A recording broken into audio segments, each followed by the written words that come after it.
Abra sua Bíblia, Mateus capítulo 24, versículo 12. Nós vamos falar então sobre amor abaixo de zero.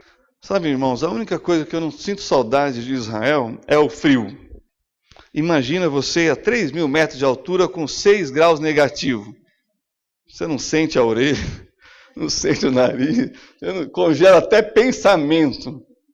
Então eu não sinto saudade do frio, mas de Israel eu sinto. Porque é um lugar muito especial, muito precioso. E é por isso que nós vamos para Israel no outono, no ano que vem. Então já vou ensinar uma frase em hebraico, antes de entrarmos na mensagem.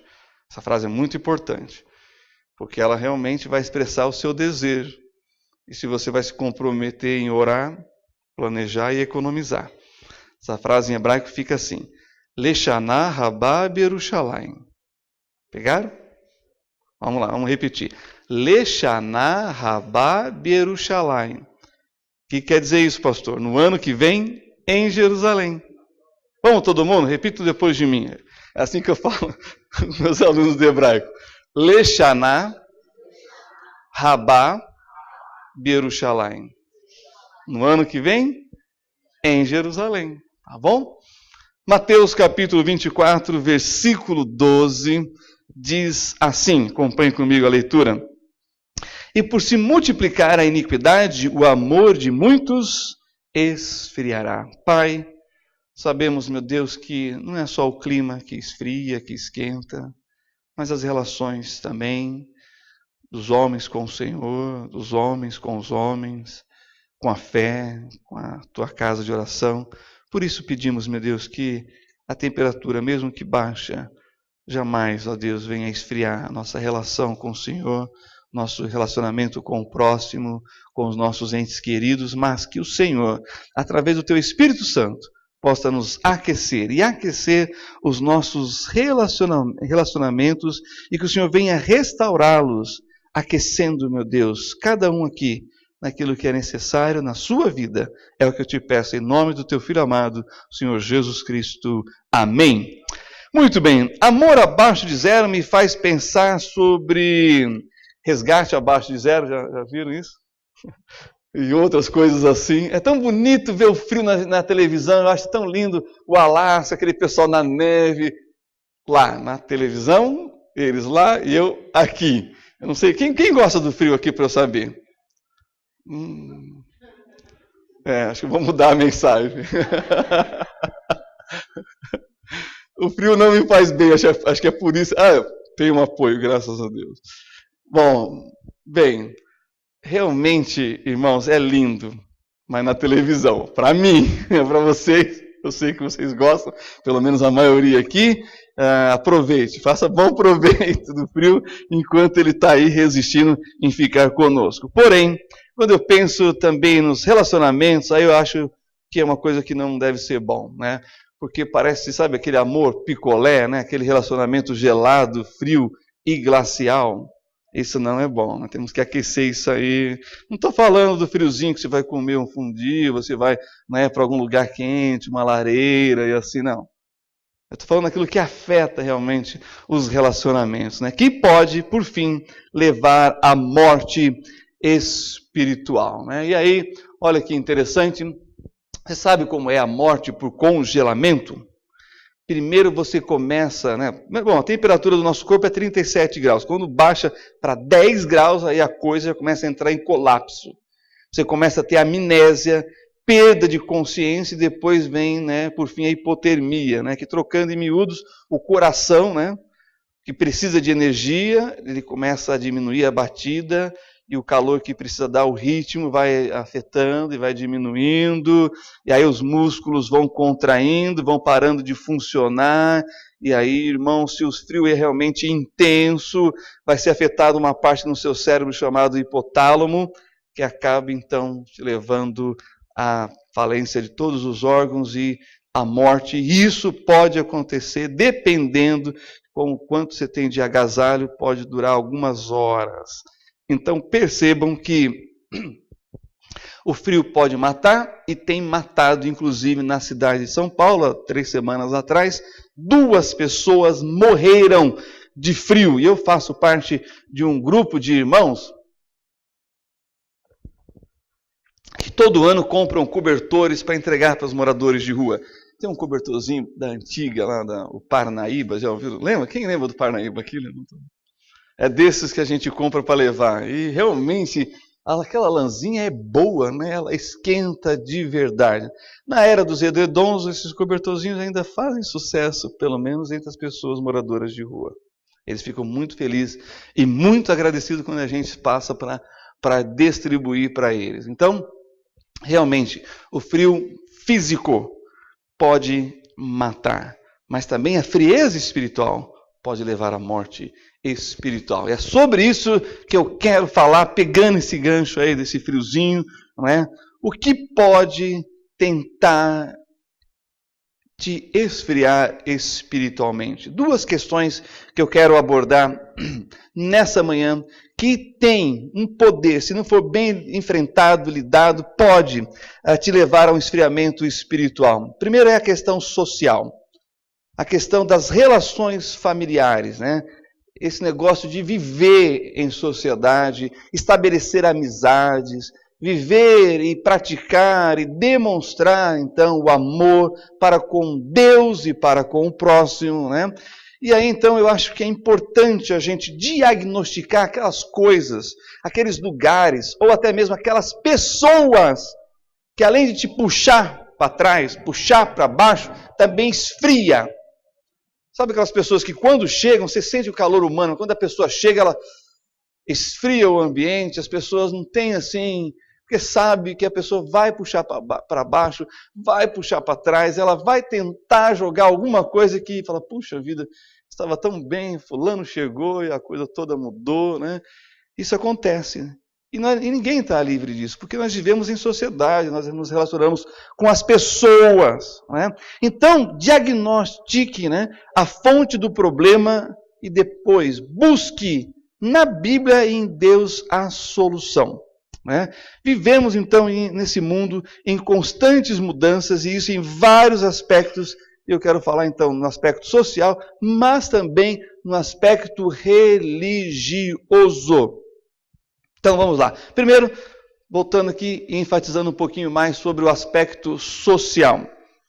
A vida social na sociedade, entre as outras pessoas, nós encontramos desonestidade, desconfiança, medo, tensão e insegurança.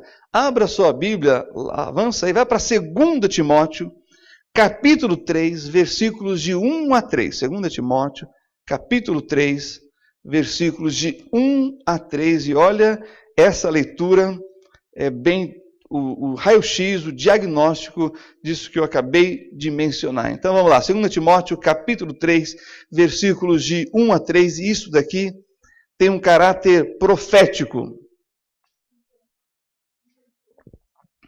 Ou seja, é assim, está acontecendo isso.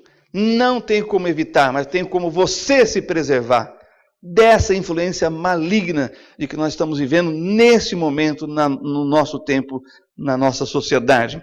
O apóstolo Paulo, olhando para a gente, ele vai dizer, inspirado pelo Espírito Santo, o seguinte. Todo mundo comigo? Em 2 Timóteo, capítulo 3, versículos de 1 a 3. Sabe, porém, isto, que nos últimos dias sobrevirão tempos trabalhosos. Conversa com as pessoas mais experientes do que você. Daquelas que têm memória, porque tem gente também que só tem saudosismo, mas não tem memória. Sabe, saudosismo é uma coisa, memória é outra. Tem gente que argumenta com fatos. Era assim, fazíamos isso, acontecia aquilo. A gente percebia isso, nós vimos o avanço disso. Vimos crescer e como cresceu. Essas pessoas, sim, é uma fonte para a gente. Agora, aquelas que ficam no saudosismo, sabe, imaginário da época, não, para a gente não é uma pesquisa, uma fonte tão empírica e tão confiável, tá certo? Porém, temos nos nossos dias tempos trabalhosos. E o versículo 2 diz, porque haverá homens amantes de si mesmos, avarentos, presunçosos, soberbos, blasfemos, desobedientes a pais e mães, ingratos, profanos. Versículo 3, sem afeto natural, irreconciliáveis, caluniadores, incontinentes, cruéis, sem amor para com os bons. Imagina trabalhar com gente assim, viver com gente assim, lidar com gente assim, independente da sua área de trabalho, você vai encontrar pessoas assim. É impressionante, talvez você trabalhe na área de atendimento ao público e você vai lidar com isso. Mas talvez você trabalhe com aquela área da saúde, aquela área que cuida do outro. E você se esforça, você se prepara, e você se utiliza dos equipamentos mais modernos, mais sofisticados para produzir um bem-estar na vida daquela pessoa. E você recebe o quê? Ingratidão. Desconfiança. Está fazendo isso porque tem interesse. Porque eu estou pagando. Você pode até pagar, mas se a pessoa não tiver o coração naquilo, não é a mesma coisa o serviço dela. Então a gente encontra isso na sociedade, irmãos. E olha só que interessante aqui. A presunção e a soberba e a avareza não está só nas classes mais elevadas da sociedade. Esse é um pecado que tem penetrado em todas as camadas. Eu já contei aqui, e aquilo foi tão real na minha vida, tão marcante, e está na minha mente, tão vivo, que eu não consigo esquecer. Chegou um senhor da nossa igreja, e ele aceitou a Cristo, e o pastor falou, acompanha esse senhor, né, na decisão dele. E aí acompanhei, confirmei a decisão dele e tal, e marquei para fazer uma visita. E ele não queria dar o endereço, né, mas eu falei, a gente pode ir, minha esposa e eu, nós vamos te visitar. E ele cedeu. E nós fomos visitar ele. Ele tinha vindo do Nordeste, deixou a família lá, tal, estava aqui tentando ganhar a vida, e ele, né, ganhando pouco no serviço que ele fazia, ele descobriu num bairro uma casa que teve um processo de erosão e a casa caiu e fez um buraco no meio. E os moradores saíram da casa, foram morar em outro lugar. Ele foi morar nessa casa porque ninguém ia morar lá, e eu e a Jane fomos visitá-lo. E aí, irmãos, sinceramente, é o papelão, a cama, os bloquinhos, o negocinho, a panelinha, o fogão, os pregos na parede, o guarda-roupa para pendurar as poucas coisas que ele tinha. E aí eu falei, não, temos que falar com a igreja, trazer alguma coisa para esse senhor, não é possível. Está precisando de muita ação, de tudo aqui, esse lugar ainda é perigoso. E aí, tudo bem. Então, conversamos, lemos a Bíblia, e agora é o momento da oração. Seu José é o nome dele. Seu José, o senhor tem um pedido de oração, um motivo de oração? Aí ele foi a coisa mais reveladora. Ele falou assim, eu quero que vocês orem por mim porque eu sou muito soberbo. Eu falei, não, seu José, você não está entendendo. Você não está entendendo. Seu José, você não precisa de umas panelas, um armário, um guarda-roupa, um fogão com botijão de gás. Ele falou, não, eu estou bem aqui. Eu quero que vocês orem porque eu sou soberbo. Ele entendia o que era ser soberbo. Oramos pelo seu José, levamos as panelas, levamos as coisas. Tempo depois a família ele começou a melhorar, né, profissionalmente. A família dele veio, todo mundo na igreja. Essa foi a história do seu José.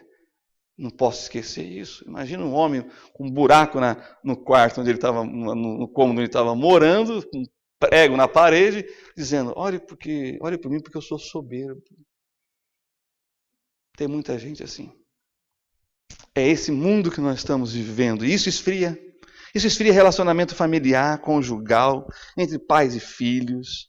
Isso, irmãos, esfria até relacionamento profissional. A empresa começa a ir para trás. Sabe? Porque as pessoas soberbas, elas têm grande dificuldade de lidar com a equipe e produzir tudo que pode produzir. Esse é o soberbo. Bom, olha os versículos 4 e o versículo 5. Traidores, obstinados, orgulhosos, mais amigos dos deleites do que amigos de Deus, tendo aparência de piedade, mas negando a eficácia dela. O que Deus disse através do apóstolo Paulo? Destes, afasta-te. Não permita que esse frio que vem começando do pé congele a sua mente e o seu coração. Você sabe que o que tem que estar quente no corpo do ser humano? As extremidades. Pé, as mãos, os dedos. Isso que tem que estar quente. Se estiver quente, o corpo vai estar aquecido. É interessante, lá no Sinai, vendo os beduínos nas tendas deles, uma fogueira, e todo mundo voltado com os pés para a fogueira. Quem teve essa experiência de ver? Todo mundo ali no Sinai, nas cabanas deles, os beduínos, nas tendas, com os pezinhos voltados para a fogueira. Esquentou os pés? Resolveu. Eu não sei você. Bom, eu faço 25 anos de casado, nunca dormi de meia, até que eu casei. E aí a Jane, não, põe uma meia. Eu falei, não, mas não preciso. Aí passa um ano, ela insistindo, põe uma meia, tá frio. Não, 2 anos, 5 anos de casamento. Aí eu experimentei a meia. Não durmo mais sem meia no frio. Descobri que é bom esse negócio de meia no pé, rapaz. Eu jamais ia usar meia, né? Mesmo no inverno. Aí esquentou o pé. Não é que é mais fácil para dormir? Agora eu não durmo mais só de meia. Eu durmo de touca também. Exagerou. Só falta pôr luva. Não, esse aí eu não cheguei ainda a esse ponto. Mas a touquinha, eu tenho uma coleção de touca. Mas esse é outro assunto. Bom, voltando aqui para o texto, irmãos. Afasta-se desse, porque vocês vão começar a esfriar as extremidades. Vem comendo nas bordas, daqui a pouco seu coração está gelado, você está indiferente, a sua mente já não está pensando mais no coletivo, está pensando só no próprio umbigo. Isso é um problema sério, sabe por quê? Porque isso vai desconfigurando o ser humano que há em você. Aí você chega nesse ponto aqui, que para mim é a coisa mais dura que tem nessa passagem, tá? Nem estou falando de desobedientes a pais e mães, né? Mas é o versículo 3, sem afeto natural. Sabe o que é afeto natural? É aquilo que você não precisa ser ensinado para saber, para fazer, para reagir àquilo. É natural, você já nasce com isso. Os bichinhos, irmãos, eles nascem com isso. Os animais não perderam isso e o ser humano está perdendo. Vocês viram a história acho que era uma cadela, que ela pegou um saco de lixo na água que tinha um bebê e ela levou para um outro humano. Passou no jornal, tem um tempo isso aí. Ela levou para outro humano. Isso, olha que coisa, isso é afeto natural. Ela sabia que tinha um ser vivo que não era da espécie dela. Ela pega, ela resgata e leva para o outro humano. Você tem que cuidar, ó, é sua espécie. E as pessoas levam isso para a delegacia. Foi notícia isso um tempo atrás.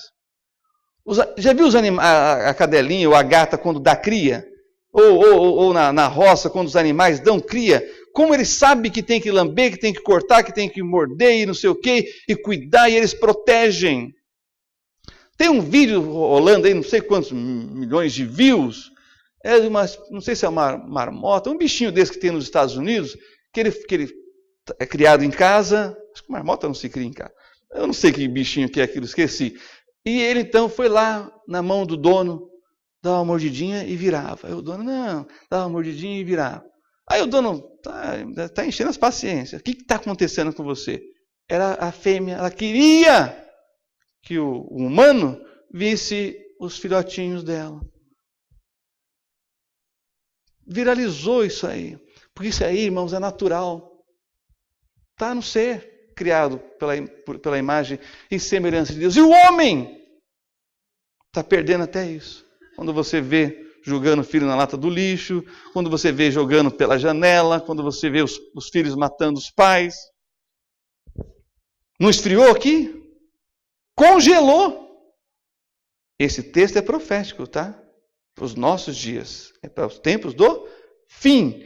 É esses dias que nós estamos vivendo. Tá bom? Mas também tem a questão dos relacionamentos interpessoais. Isso aqui é o que nós falamos, que eu chamo de o ciclo vicioso.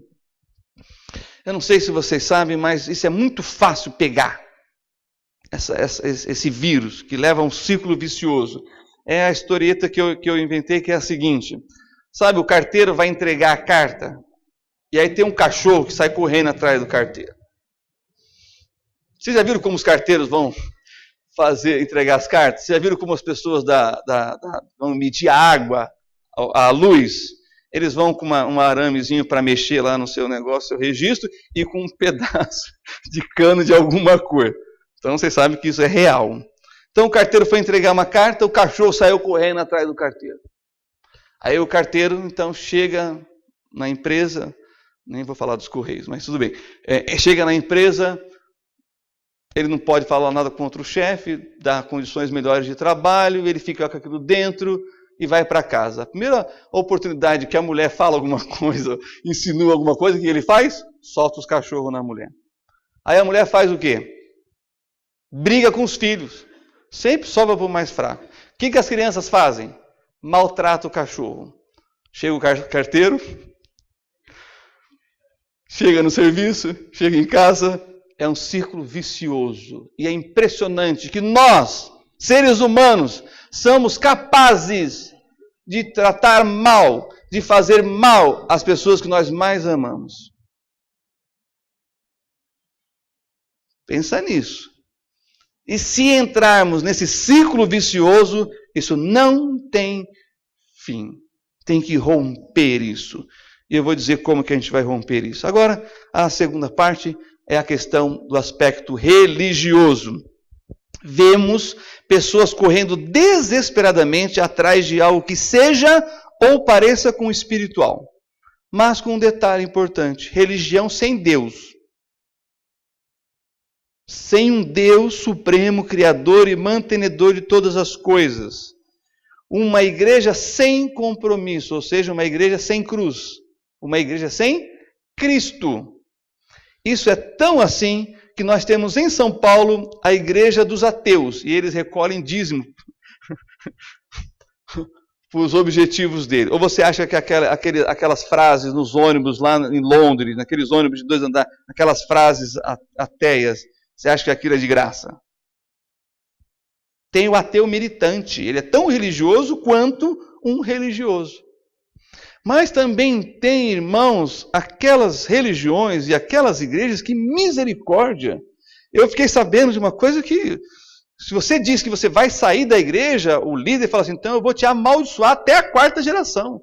Mas quem é você para falar um negócio desse, ou achar que vai fazer um negócio desse? Mas tem, e as pessoas acreditam. E tem pessoas que não saem. Não vou sair porque eu estou debaixo da cobertura espiritual desse líder. Se eu sair, eu vou perder essa cobertura. Que cobertura é essa que eu não estou vendo nada? Mas existe. Infelizmente existe. Existe uma opressão religiosa. Tem o grupo que mais cresce, é os sem igrejas. É o grupo que está mais crescendo, sem igrejas, os desengrejados. É o pessoal que está fazendo a igreja dentro de casa, pela internet. Bom, muitos deles têm razão de sair de tal igreja, mas não tem razão de permanecer fora da igreja. Porque não tem como. E é impressionante, eles começam com um grupo, eu conheci um, eles começam com um grupo pequeno e vai crescendo, e aí eles começam a ter os mesmos problemas que uma igreja que tem estrutura.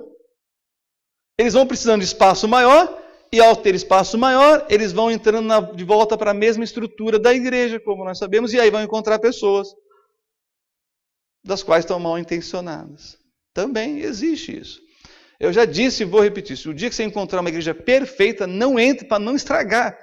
Deixa lá como está. Porque não existe, irmãos. Não existe. Mas o que existe é falta de discernimento espiritual.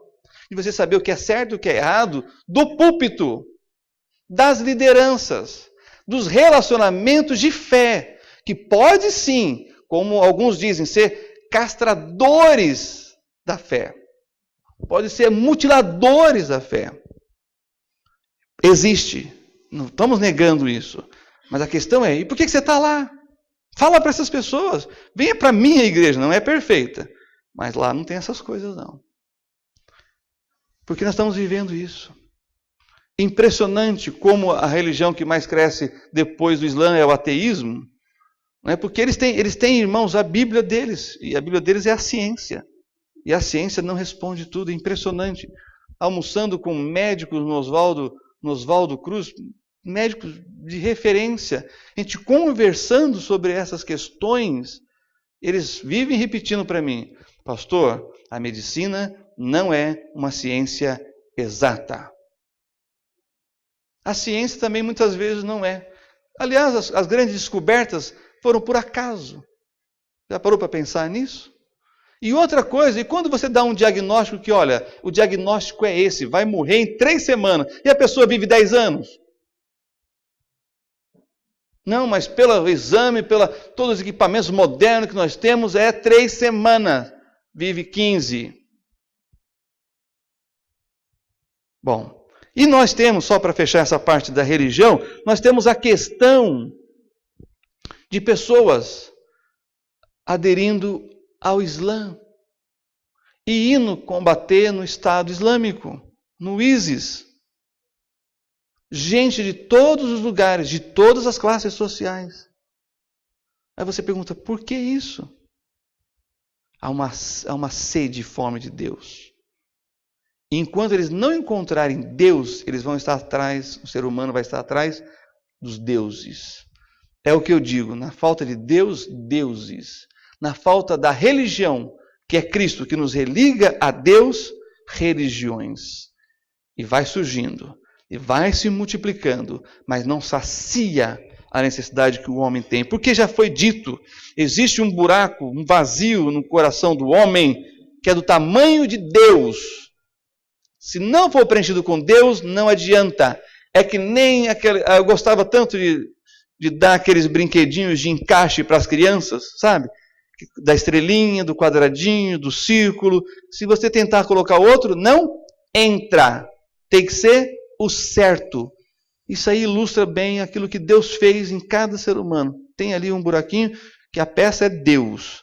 Só Deus cabe ali. Se Deus não for colocado ali, o vazio, o buraco existencial vai permanecer. E ele será um escândalo na vida das pessoas, porque elas não vão conseguir preencher com outros modelinhos. Só Deus.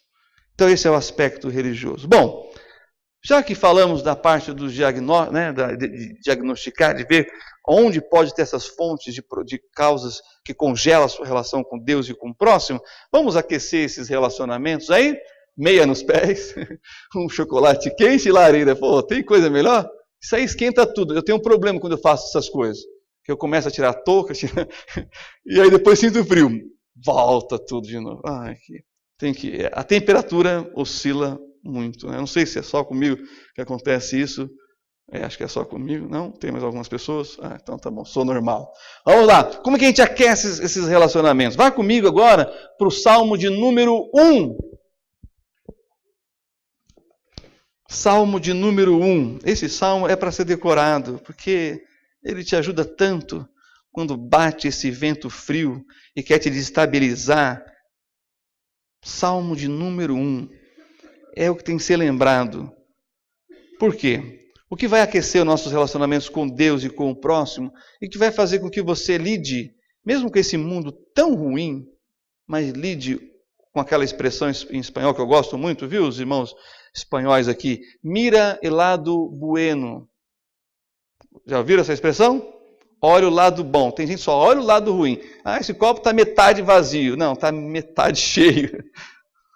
E assim por diante. Mira el lado bueno da vida, das coisas, das circunstâncias. Porque Deus está no negócio. Salmo número 1 diz assim: bem-aventurado o homem que não anda segundo o conselho dos ímpios, nem se detém no caminho dos pecadores, nem se assenta na roda dos escarnecedores. Antes, tem o seu prazer na lei do Senhor, e na sua lei medita de dia e de noite. Pois será como a árvore plantada junto a ribeiros de águas, a qual dá o seu fruto no seu tempo, as suas folhas não cairão, e tudo quanto fizer prosperará. Não são assim os ímpios, mas são como a moinha que o vento espalha. Por isso os ímpios não subsistirão no juízo, nem os pecadores na congregação dos justos, porque o Senhor conhece o caminho dos justos, porém o caminho dos ímpios perecerá. Como é que começa a aquecer espiritualmente? Começa através da leitura bíblica. Não saia de casa sem ler um versículo, uma porção, um capítulo, seja o que for. um pensamento de ouro. Não saia e deixe aquilo martelando na sua mente, vai pensando e refletindo naquilo, aquilo vai te dar norte. É a palavra de Deus. É a palavra de Deus te dando a oportunidade de ser próspero, de ser feliz, de ser realmente bem-sucedido. Mas se você já está nesse nível, você pode passar para o segundo, que é o devocional. Irmãos, eu vou lançar aqui um devocional para 50 dias, com 50 promessas de Deus. Tem uma irmã do seminário que ela tem uma editora e ela preparou esse devocional. Você vai ter esse caderninho. Não é caro. Eu vou trazer aqui depois. Quem quiser, me procure. E você, antes de sair, ou em casa, depois que você voltou do trabalho, antes de dormir, você vai ler aquele versículo. É uma promessa. E você vai responder as perguntinhas que tem naquele devocionário, que vai te conduzir numa experiência, num relacionamento de intimidade com Deus. Não é só leitura, é um devocional. Nós temos aí, né, os devocionais que é feito. Não é de outro, é importante, é seu. Você vai escrever. Você vai escrever. Qual é a promessa que está aqui? O que eu devo aprender? O que eu devo aplicar? E você vai escrever a sua oraçãozinha. Você não vai orar apenas, você vai escrever a sua oraçãozinha em cima daquela promessa. 50 dias assim, devocional, vai mudar a sua vida, eu tenho certeza disso. Mas talvez você passou por isso já, e você vai chegar então no estudo. Irmãos, esse ano uma das coisas mais lindas que eu vi de uma jovenzinha nossa aqui que foi para o acampamento lá na PEC, a mãe falou assim: filha, você não está lendo a Bíblia? Eu falei assim: não, mãe, eu não estou lendo a Bíblia, eu estou estudando a Bíblia. Eu estou estudando a Bíblia, não é só lendo, não é fazendo um devocional, eu estou estudando a Bíblia. Você ouvir isso de um adolescente, irmão, você ganhou o dia, o mês, o ano. Isso aquece os relacionamentos. Isso aqui é tão importante que eu quero não falar das minhas palavras, mas eu quero trazer algumas pessoas que falam sobre a Bíblia. Pessoas que marcaram a história. Talvez nós tenhamos um Isaac Newton aqui. E olha o que ele disse sobre a Bíblia. Há mais indícios seguros de autenticidade na Bíblia do que em qualquer história profana. Você sabia que ele tem um comentário sobre o livro de Daniel? Eu tenho um comentário dele do livro de Daniel. Nós também temos o poeta, o Johann von Goethe. Olha só, Goethe, na verdade se pronuncia. E olha o que ele disse: progrida o mundo o quanto quiser, desenvolvam-se ao máximo todos os ramos de pesquisas. Nada tomará o lugar da Bíblia. Cientistas e poetas. Mas também nós temos aqui o primeiro presidente dos Estados Unidos, George Washington, e ele foi ousado nessa frase aqui, no mínimo. Impossível governar bem o mundo sem Deus e a Bíblia. Ora, se para governar o mundo você precisa de Deus e a Bíblia, e a sua vida? Muito mais, né? George Washington disse isso. Impossível governar bem o mundo sem Deus e a Bíblia. E o grande herói estadista da Segunda Guerra Mundial, Winston Churchill, o que ele disse? Ninguém, olha a afirmação dele, ninguém pode ser considerado bem preparado se não tem conhecimento profundo da Bíblia Sagrada, o livro mais importante na história da... Você pode dispensar a Bíblia? Se esses homens que marcaram de forma indelével a história tinham como fonte primária a Bíblia, você pode viver sem? É isso que vai aquecer os seus relacionamentos. E olha só o que o George Miller, o filantropo que cuidava das crianças órfãs lá na Inglaterra, ele disse: já li toda a Bíblia 100 vezes e sempre com o maior deleite, cada vez se me apresenta um livro novo.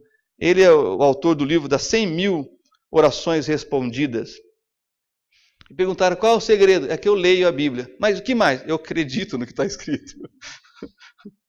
Quando você lê, quando você fizer devocional, quando você estudar, você vai acreditar. que você vai colocar em prática. E qual é o segundo aspecto para aquecer o relacionamento? O amor. Vá lá comigo para João 3,16. O que diz lá? Outro versículo também que era para a gente decorar.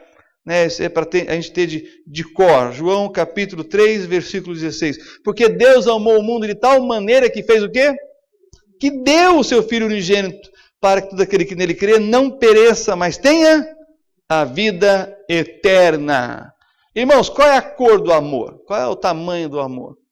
Amor é abstrato. Quando você diz amor, quando você lê amor na Bíblia, é abstrato. A palavra fé também é abstrata. Perceberam ou não?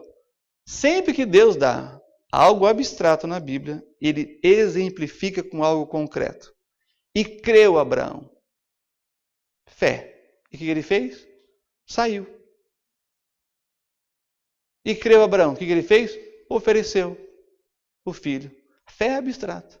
Mas o oferecer, o se levantar e ir, isso é concreto. E o amor também é abstrato. É por isso que Deus diz assim, ó, porque Deus amou o mundo é concreto. E o que ele fez por esse mundo de concreto? Ele deu. Ó, você pode dar sem amar, mas ninguém que ama fica sem doar. Perceberam o que é concreto no amor? É o dar. E o que ele deu?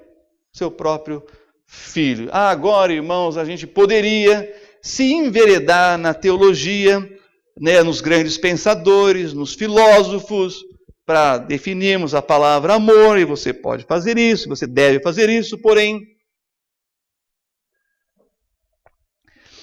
eu quero usar crianças de 4 a 8 anos, que teve os profissionais da educação e da psicologia, foram entrevistar um grupo de crianças de 4 a 8 anos, perguntando para eles o que é o amor.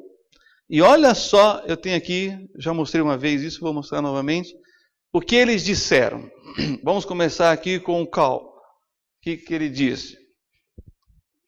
Amor é quando uma menina coloca perfume e o menino coloca loção pós-barba e eles saem juntos e se cheiram. É coisa simples, percebe?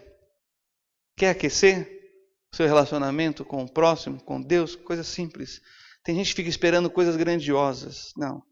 Isso aí é só por super-heróis. Os heróis de verdade fazem grandes, pequenas coisas.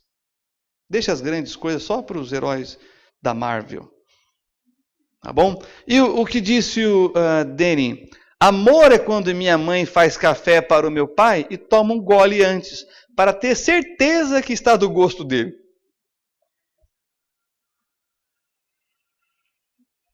É? Ou quando o marido faz o café para a mulher. Não é verdade? Olha só o que vai dizer a Noelle. 7 aninhos. Amor é quando você fala para um garoto que linda camisa ele está vestindo e ele a veste todo dia.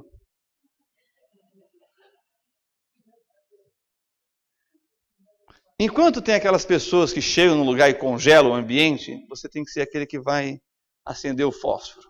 Vai acender uma chaminha, você vai aquecer, você vai juntar os gravetos. Através de elogios, de reconhecimento, de gratidão. Não mentira, não lisonja, mas verdade. Olhe e procure nos outros virtudes, como você gostaria que procurassem em você, porque você tem, ou não tem? Só você e o outro. Elogie, irmãos. Isso muda. Como muda o dia das pessoas. Como é importante isso. Você reconhecer aquilo que há de bom na pessoa e você ressaltar para ela dizendo, eu sei que é bom em você. Eu quero que você saiba que eu sei.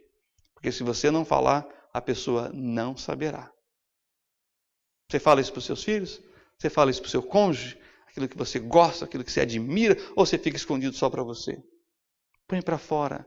Mas é claro, elogio, como disse um sobrevivente do Holocausto para mim, ele diz o seguinte, elogio é que nem perfume. Você pode cheirar, mas não pode beber. Elogio é que nem perfume. Você pode cheirar, mas não pode tomar. Tá bom?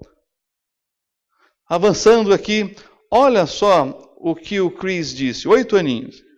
Amor é quando mamãe vê o papai suado e mal cheiroso e ainda fala que ele é mais bonito que o Brad Pitt. Aí isso é um amor que supera todos. Porque isso aí, irmãos, realmente é duro competir com esse pessoal de Hollywood, é duro competir com esse pessoal da televisão, mas olha, quando você realmente ama, você vê uma beleza que o tempo não estraga. Ou não? É assim.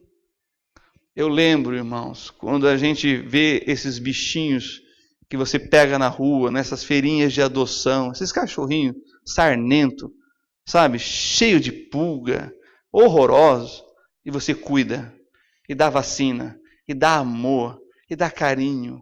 Daqui a pouco, não é que o bichinho fica bonito? Vocês já viram as transformações? Que coisa linda que vai ficando. Eu nunca levaria para dentro de casa daquele jeito, mas depois até que dá vontade de ter um, é o amor que faz aquilo. É o amor que transforma. E vira da família.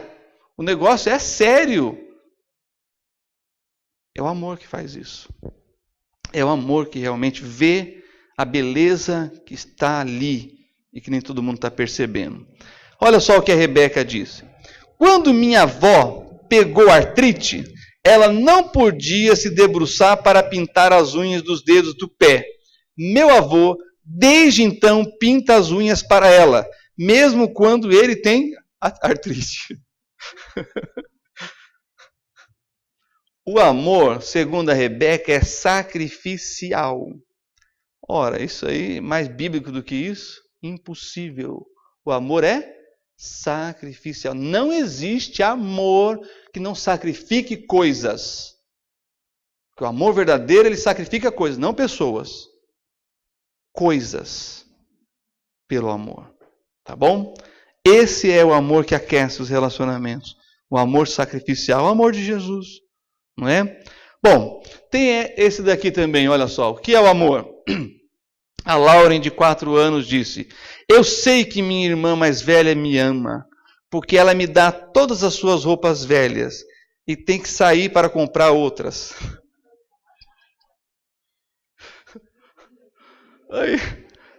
Aí você pensa assim, essa irmã tem interesse, mas ela não viu o que está oculto. Ela só viu o ato de bondade. É assim que é a vida. Às vezes as pessoas fazem por propósitos escusos o bem. Mas Deus usa. Porque o bem está sendo feito a alguém que é criado à imagem e semelhança de Deus. Então, meus queridos irmãos e irmãs, não importa. Tem motivação que não é certa. Mas o resultado está produzindo bem. Deus usa até o diabo para abençoar o seu povo, se for necessário. Você sabe, o pastor Marcos até contou aquela história do ateu, que falou, não, fui eu que fiz. Deus usa até o ateu para abençoar a minha vida. E usa mesmo. Deus usa o ímpio. Lembra do juiz iníquo? Está na Bíblia? E a mulher persistindo, e o juiz diz, eu sou mau, mas porque você está insistindo, eu vou fazer o bem. Bom, temos também essa parte da Mary Ann que eu falei dos animaizinhos, e é interessante isso daqui, olha. Tem um amor que ele é independente se tem retorno ou não. Ela diz o seguinte, ela tem 4 anos, amor é quando seu cachorro lambe sua cara, mesmo depois que você deixa ele sozinho o dia inteiro. Esse é o amor que tem única parte como interesse a pessoa. E não o que você pode receber. Ela realmente está expressando aqui os amores da Bíblia. Os amores que a gente vê em Deus. Que a gente deveria ver no povo de Deus. E por último, para encerrar, o Max, ele tem uma aqui que essa é a minha preferida. Olha o que ele disse. Deus poderia ter dito palavras mágicas para que os pregos caíssem da cruz. Mas ele não disse isso. Isso é amor. Deus podia mandar todo mundo para o inferno e está tudo certo para ele. Mas ele não fez isso. Ele mandou o seu filho, Jesus Cristo, para ter a pior morte da época, para passar por humilhação, vergonha, desprezo. E tem gente que não aguenta ouvir um não. Aí é duro, né? É o que nos faz forte, irmãos. É o não. Às vezes é até a rejeição. Não para rejeitarmos, mas para sabermos que tem um que não rejeita. E se ele não rejeita, por que eu vou rejeitar? Olha, eu vou dizer uma coisa para vocês. Fiquei sabendo recentemente. Uma mãe que estava doente e faleceu e a filha não foi visitá-la e não foi no sepultamento. Tem um esfriamento aí. Alguma coisa aconteceu. Em algum momento, o gelinho entrou, o friozinho começou e foi lá dos pés, nos extremos, e foi subindo, e foi parando os órgãos, até chegar no coração. E aí parou de vez.